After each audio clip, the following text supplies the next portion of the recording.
ഇതിനകത്ത് നമ്മൾ വിചാരിക്കുന്ന പോലെ അമേരിക്ക പറയുന്നത് പോലെയല്ല ഇസ്രായേൽ ചെയ്യുന്നത്, ഇസ്രായേൽ പറയുന്ന പോലെയാണ് അമേരിക്ക ചെയ്യുന്നത്. അവിടെ ആദ്യം തന്നെ വന്ന അമേരിക്കയുടെ പ്രതികരണം ഇത് ഇസ്രായേലിന്റെ യുദ്ധമാണ്, ഇസ്രായേലിന്റെ ആക്രമണമാണ് ഖത്തർ നടത്തിയിരിക്കുന്നതെന്നാണ് പറഞ്ഞത്.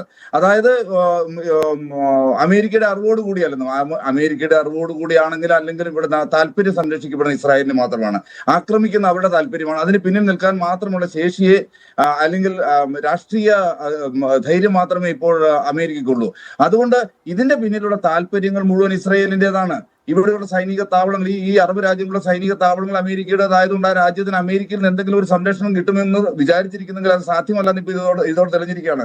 ഒരു പരമാധികാരി രാജ്യത്ത് കയറി അത് സമാധാന ചർച്ചയ്ക്ക് വേണ്ടി വന്നിരിക്കുന്ന ഒരു കൂട്ടം ആളുകളെ അവരെ തെരഞ്ഞു പിടിച്ച് കൊല്ലാനായിട്ട് ശ്രമിക്കുകയും അത്ര പ്രിസൈസ് ആയിട്ട് ആക്രമണം നടത്താൻ ഇസ്രായേലിന് കഴിയുമെങ്കിൽ എന്തുകൊണ്ടാണ് ഈ കഴിഞ്ഞ 2 വർഷമായിട്ട് ഹമാസിന്റെ ആളുകളെ ഗസയിൽ അവർക്ക് നശിപ്പിക്കാനും പിടിക്കാനും കഴിയാതിരുന്നത്? അപ്പൊ അവരെ സംബന്ധിച്ചുള്ള ഉദ്ദേശം എന്ന് പറഞ്ഞാൽ ഗസയിലെ ജനങ്ങൾ ഒഴിപ്പിക്കുക, ആ സ്ഥലം അവരുടെ സ്വന്തമാക്കുക, അതിനുശേഷം അവരുടെ ഒരു അതിർത്തികളെ മാനിക്കാത്ത രാജ്യമാണ് ഇസ്രായേൽ. അവർ അതിർത്തി വികസിപ്പിക്കുക, അതിന് അവരുടെ മുമ്പിൽ അമേരിക്ക ഒരു വിഘാതമേ അല്ല. അമേരിക്ക എന്ന് പറയുന്നത് എന്നും അവരുടെ പിന്നാലെ നിൽക്കുമെന്നുള്ളതാണ് അവരുടെ ശക്തി. അതേസമയം ഇവിടെ വളരെ സന്തോഷമുള്ള ഒരു കാര്യം ശ്രീനിവാസൻ സാർ പറഞ്ഞത് അതിനെ ഒരു വംശഹത്യയായി അംഗീകരിക്കുക എന്നുള്ളതാണ്. അത് ഒരു വംശഹത്യയാണെന്ന് അദ്ദേഹം പറഞ്ഞതിൽ വളരെ സന്തോഷമുണ്ട്. നമ്മൾക്ക് വംശഹത്യാ സ്മാരകങ്ങളിൽ പോകുമ്പോൾ നമ്മൾ തലയിലും മൂക്കത്തും കൈവച്ച് ഇങ്ങനെ മനുഷ്യൻ ഇവിടെ ജീവിച്ചിരുന്നു എന്ന് അത്ഭുതപ്പെട്ടിരുന്ന കാലത്ത് നമ്മുടെ കൺമുമ്പിൽ ഒരു വംശഹത്യ നടക്കുകയാണ്. അപ്പോൾ നാം എന്ത് ചെയ്യാണെന്നുള്ള വളരെ ചോദ്യമുണ്ട്. ഈ ഉത്തരവാദിത്വം ഒന്നും അറബ് രാജ്യങ്ങളുടെ മേൽ മാത്രം ഉത്തരവാദിത്വം ഏൽപ്പിച്ച് നമുക്ക് മാറി നിൽക്കേണ്ടവരല്ല നമ്മൾ. ലോക സമൂഹം മുഴുവൻ ഇതിന്റെ പിന്നിൽ ഇറങ്ങിത്തിരിക്കേണ്ടതുണ്ട്. ഇസ്രായേലിനോട് നിൽക്കൂ എന്ന് ലോക സമൂഹമാണ് പറയേണ്ടത്. അവരുടെ മേലുള്ള ഉപരോധങ്ങളെല്ലാം കഴിയുന്നിടത്തോളം ശക്തമാക്കുക. അമേരിക്ക ഇതിനകത്ത് ഒന്നും ചെയ്യാൻ പോകുന്നില്ല. കാരണം അമേരിക്ക പറയുന്നതല്ല ഇസ്രായേൽ കേൾക്കുന്നത്, ഇസ്രായേൽ പറയുന്നതാണ് അമേരിക്ക കേൾക്കാൻ പോകുന്നത്. ആ നിലയിൽ നമുക്ക് എല്ലാവർക്കും, ഈ ലോക സമൂഹത്തിന്, രാജ്യങ്ങൾക്കെല്ലാം ഒരു ഉത്തരവാദിത്തമുണ്ട് ഇസ്രായേൽ നിലയ്ക്ക് നിർത്താൻ. എങ്ങനെയാണ് അപ്പാർട്ടിയുടെ ഭരണകൂടം ഇല്ലാതായത് ദക്ഷിണാഫ്രിക്കയിൽ? അവർക്ക് മാനസാന്തരം ഒന്നുകൊണ്ടൊന്നുമല്ല. ലോകരാജ്യങ്ങൾ അവരുടെ മേൽ ഏർപ്പെടുത്തുന്ന എംബാർഗോ കൊണ്ട്, ലോകരാജ്യങ്ങൾ അവരുടെ മേൽ സാങ്ഷനുകൾ കൊണ്ട് അങ്ങനെയാണ് ഒരു അപ്പാർട്ടിയുടെ ഭരണകൂടം ദക്ഷിണാഫ്രിക്കയിൽ ഇല്ലാതെ. ഇതേ തന്ത്രം തന്നെയാണ് ഒരു ആക്രമണത്തിന്റെ പാതയല്ല, മറിച്ച് ഇസ്രയേലിനെ ഒറ്റപ്പെടുത്തുക എന്നുള്ളത് വളരെ പ്രധാനപ്പെട്ടതാണ്.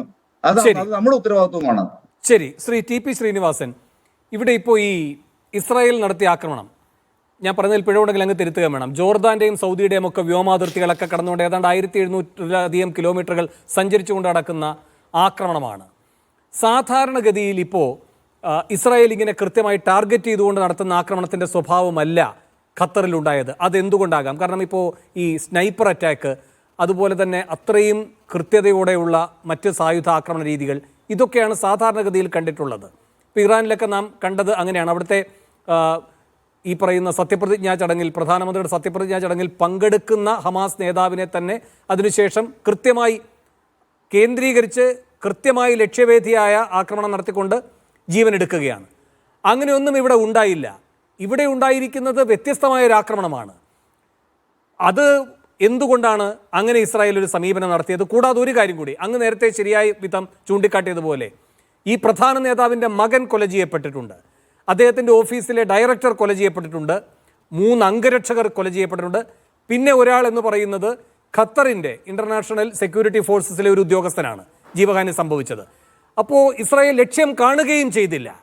ഇത് നെതന്യാഹുവിനെ പ്രതിരോധത്തിലാക്കുന്നതാണോ? കാരണം ജെറുസലേമിൽ കഴിഞ്ഞ ദിവസം നടന്ന ആക്രമണത്തിന് മറുപടി എന്ന് പറഞ്ഞുകൊണ്ട് നടത്തിയ ഈ ആക്രമണം ആ അർത്ഥത്തിൽ പരാജയം കൂടിയായിരുന്നില്ലേ? അല്ല, അത് ഏത് തരത്തിലും ഞാൻ നേരത്തെ പറഞ്ഞതുപോലെ ന്യായീകരിക്കാവുന്നതല്ല. അപ്പോൾ അതുകൊണ്ട് നമ്മൾ അവരുടെ പ്രവർത്തനങ്ങൾ എങ്ങനെയായിരുന്നു, അതിലെന്തെങ്കിലും പിഴവ് പറ്റിയോ എന്നൊക്കെ നമുക്ക് ചിന്തിച്ച് ഇരിക്കാൻ സമയം കളയാവുന്നതേ ഉള്ളൂ. പക്ഷേ യഥാർത്ഥത്തിൽ അവരുടെ ഉദ്ദേശം വളരെ ക്ലിയറാണ്. ഗാസ സ്ട്രിപ്പിൽ നിന്ന് എല്ലാ പാലസ്തീനുകളെയും മാറ്റിയിട്ട് അതൊരു സുഖവാസ കേന്ദ്രമാക്കണം എന്നുള്ള ആഗ്രഹമാണ് പ്രസിഡന്റ് ട്രംപിനും ഇസ്രയേലിനുമുള്ളത്.